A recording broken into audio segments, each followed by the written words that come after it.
चलिए अब रुक करते हैं प्रदेश की कुछ खबरों का। खबर है रायपुर से, जहां एनआईटी चौपाटी हटाने पहुंची निगम की टीम। चौपाटी हटाने के विरोध में कांग्रेस विरोध प्रदर्शन कर रही है। बुलडोजर के सामने कांग्रेस नेता विरोध जता रहे हैं। कांग्रेस कार्यकाल के दौरान एनआईटी चौपाटी बनाई गई थी। तो इस वक्त की बड़ी खबर आपको बता दें कि दिल्ली, राजस्थान समेत कई राज्यों में दर्ज है मामले। अब मध्य प्रदेश में अवैध हथियार तस्करों पर एक्शन लिया गया है। इंदौर के बाद खरगोन में हथियार तस्करों पर शिकंजा कसा गया है और फरार चल रहे हथियार तस्कर को पुलिस ने अब इसके खिलाफ पुलिस तेजी से एक्शन ले रही है। इसके बाकी साथियों की तलाश कर रही है। आरोपी पर दिल्ली, राजस्थान समेत कई राज्यों में मामले दर्ज है। मध्य प्रदेश में अवैध हथियार तस्करों पर शिकंजा कसा है। इंदौर के बाद खरगोन में हथियार तस्करों पर शिकंजा कसा है। फरार चल रहे हथियार तस्कर को पुलिस ने पकड़ लिया है।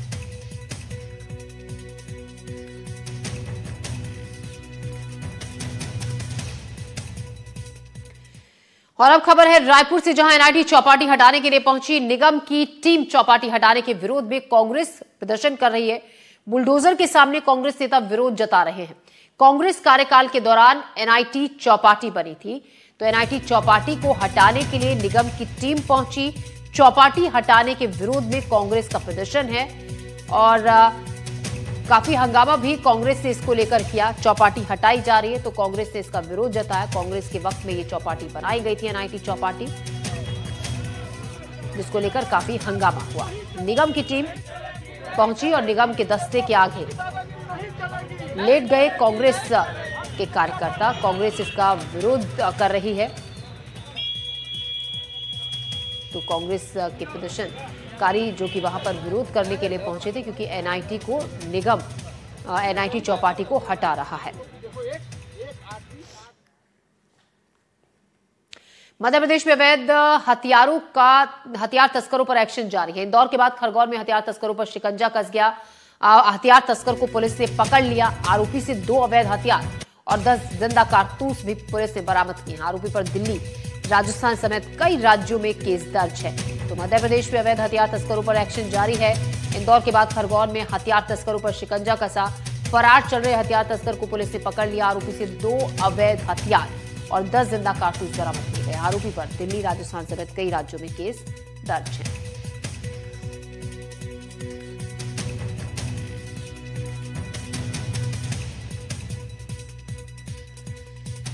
तो आरोपी पर दिल्ली, राजस्थान समेत कई राज्यों में केस दर्ज है। मध्य प्रदेश में अवैध हथियार तस्करों पर एक्शन जारी है और आपको बता दें इंदौर के बाद खरगोन में हथियार तस्करों पर पुलिस का शिकंजा।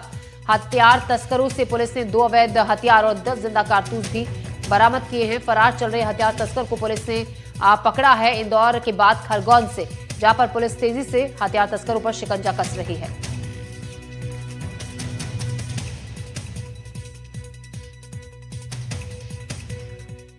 थाना बेड़े अंतर्गत आर्म्स एक्ट की एक कार्रवाई हुई थी 5 जून 2025 को, जिसमें एक आरोपी फरार था। लगातार उसको ढूंढने का प्रयास किया जा रहा था। जो आरोपी पवन सिकलीगर है, धार जिले का रहने वाला है। इसके कई राज्यों में और मध्य प्रदेश के कई थानों में इसके इनाम भी थे और स्थायी वारंट भी थे और लगातार कई थानों की पुलिस इसको ढूंढने का प्रयास कर रही थी। मुखबिर की सूचना पर से इसको सिंगाना जिला धार से गिरफ्तार किया गया है। इसके पास से 2 अवैध पिस्टल, 10 जिंदा कारतूस मिले हैं और इससे आगे पूछताछ करके और भी अगर घटनाओं में इसका इन्वॉल्वमेंट है तो वो कार्रवाई की जाएगी। इसमें खरगोन में एक्शन से 24 घंटे पहले इंदौर में हथियारों का जखीरा बरामद किया गया। गुरुवार को इंदौर पुलिस ने अवैध हथियारों का जखीरा बरामद किया था। इस दौरान हथियारों के साथ एक आरोपी को भी हिरासत में लिया गया था।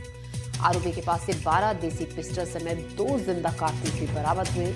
यूपी के रहने वाले आरोपी को इंदौर बस स्टैंड पर चेकिंग के दौरान पकड़ा गया था। तो आपको बता दें, खरगोन में एक्शन से पहले 24 घंटे पहले इंदौर में हथियारों का एक बड़ा जखीरा बरामद हुआ था। गुरुवार को इंदौर पुलिस ने अवैध हथियारों का जखीरा बरामद किया था। इस दौरान हथियारों के साथ एक आरोपी भी इंदौर से हिरासत में लिया गया था। आरोपी के पास से 12 देसी पिस्टल मिली थी, 2 जिंदा कारतूस मिले थे। यूपी के रहने वाले आरोपी को इंदौर बस स्टैंड से चेकिंग के दौरान पकड़ा गया था। और हमारे साथ इसी पर बातचीत के लिए आसिफ खान, संवाददाता खरगोन से, और हमारी सहयोगी भी जुड़ेंगी तनुश्री इंदौर से। आसिफ, मेरा सवाल पहला आपसे है, जिस तरीके से हथियार तस्करों पर शिकंजा कसा जा रहा है। बड़ी मात्रा में जो अवैध हथियार है उनकी बरामदगी हो रही है और साफ दिख रहा है कि सिर्फ मध्य प्रदेश तक ही नहीं, पड़ोसी कई राज्यों से यहाँ इनके तार जुड़े हुए हैं, इनके कनेक्शन हैं। हाँ, इसमें कोई संदेह नहीं है कि इनके कनेक्शन पूरे देश में कहीं न कहीं जुड़े हैं। खरगोन जिला इसका हब भी कहा जा सकता है कि सबसे ज्यादा हथियार अगर मध्य प्रदेश में कहीं पकड़ाते हैं तो वो खरगोन जिला है।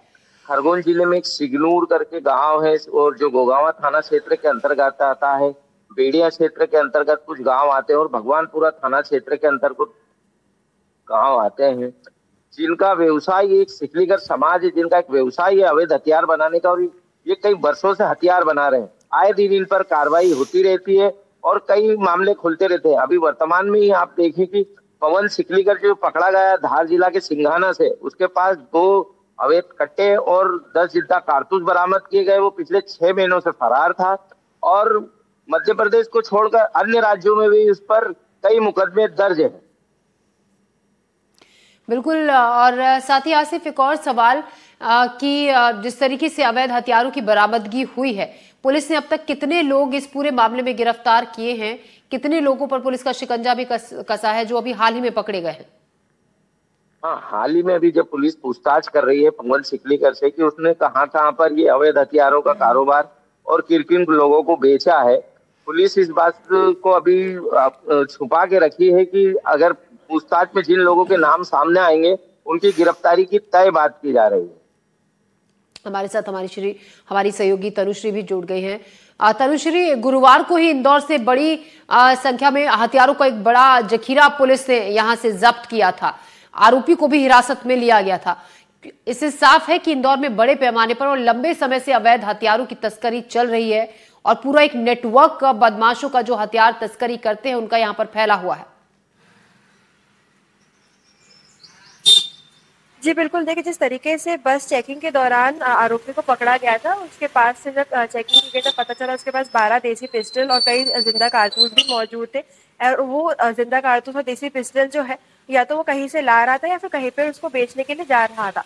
तो फिलहाल पुलिस ने जो है आरोपी को हिरासत में ले लिया था, रिमांड पे ले लिया था और आगे की पूछताछ जो है आरोपी से की जा रही थी कि कहाँ से वो जो हथियार है वो लाया था और कहाँ किस तरफ उसको हथियार ले जाना था। और जैसे कि आपने बताया कि काफी लंबे समय तक हो सकता है इंदौर में इस तरीके की जो लेन देन है वो जारी रही होगी। तो इसी विषय में इंदौर पुलिस जो है लगातार चेकिंग कर रही है, लगातार जो है पूछताछ यहाँ पे की जाएगी ताकि पता चल सके कि क्या इनका पूरा एक गिरोह है जो इसमें एक्टिव है, कितने समय से ये लोग यहाँ पे ऐसा काम कर रहे हैं। क्योंकि दूसरे राज्य से ये व्यक्ति आया था और दूसरे राज्य से अगर ये आ रहा है तो क्या वो लोग इंदौर में सप्लाई करते थे और कब से ये सप्लाई इंदौर में चल रही थी।